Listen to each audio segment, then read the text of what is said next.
আসসালামু আলাইকুম। আশা করি সবাই ভালোই আছেন। আজ আপনাদের জন্য রয়েছে হাতে মাখা ভুনা খিচুড়ি রেসিপি। হাতে মাখা কেন বলছি জানতে হলে দেখতে হবে পুরো ভিডিওটি। প্রথমে একটি পাত্রে আমি মুগ ডাল ভেজে নেব। মুগ ডালটি খুব অল্প আঁচে আস্তে আস্তে ভাজতে হবে যতক্ষণ না একটি হালকা লাল হয়ে আসবে। ডাল ভাজা হয়ে এলে এবার একটি পাত্রে আমি নিয়ে নেব পরিমাণ মতো চাল এবং এরপরে এর সাথে মিশিয়ে দেব পরিমাণ মতো মুগ ডাল এবং মসুর ডাল, এবং অবশ্যই এর পরিমাণগুলো সব ভিডিওতে লেখা আছে। পরিমাণ অনুযায়ী চাল ডাল নিয়ে নেওয়ার পর এগুলো আমি একসাথে ভালো করে ধুয়ে পানি ছেঁকে নেব। এরপর আমি যে পাত্রে রান্না করব সেই পাত্রে চাল এবং ডালের মিশ্রণটি নিয়ে নেব।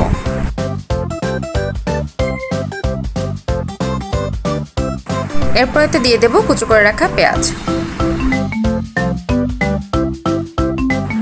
কুচি করে রাখা রসুন, 4 টুকরো করে ছিঁড়ে নেওয়া 2টো তেজপাতা। এরপর দিয়ে দেব দারুচিনি এবং কিছু এলাচ।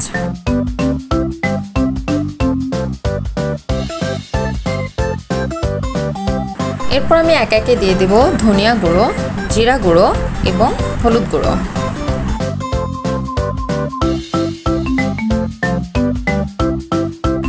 এরপর আমি এতে দেব ফালি করে কাটা কাঁচামরিচ।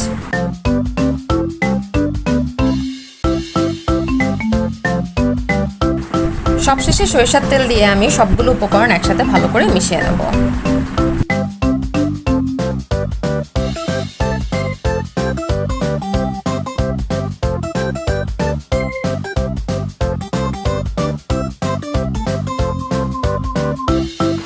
দুঃখিত, এখানে আমি খুবই গুরুত্বপূর্ণ 2টো উপকরণ মিস করেছি। একটি হচ্ছে আদা জিরার পেস্ট এবং আরেকটি হচ্ছে লবণ, যার একটির উপর নির্ভর করছিল খিচুড়ির ঘ্রাণ এবং অন্যটির উপর পুরো খাবারের স্বাদ। যাই হোক, সব একসাথে আবার ভালো করে মিশিয়ে নিয়ে এবার আমি চুলায় পাত্রটি দিয়ে দেব। আমি পুরো হাই হিটে 5 মিনিট ধরে খিচুড়িটি ভাজতে থাকবো এবং নাড়তে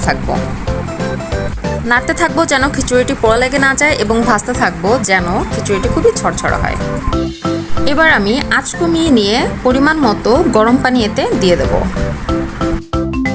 এখানে আমি বলে দিচ্ছি, আমি পানির পরিমাণটা চাল ডালের মিশ্রণের পরিমাণের চেয়ে 2.5 কাপ পরিমাণ বেশি পানি দিয়েছি, এবং এখানে আমি আর কোনো অ্যাডিশনাল পানি যোগ করিনি।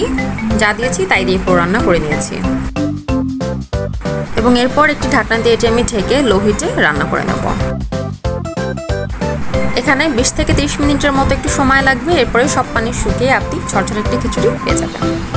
রান্নায় আমি গরম পানি ব্যবহার করার কারণে লো হিটে রান্না করেছি। যদি কেউ ঠান্ডা পানি ব্যবহার করেন তাহলে অবশ্যই প্রথমে হাই হিটে পানিটা গরম করে নিতে হবে এবং তারপরে লো হিটে রান্না করবেন।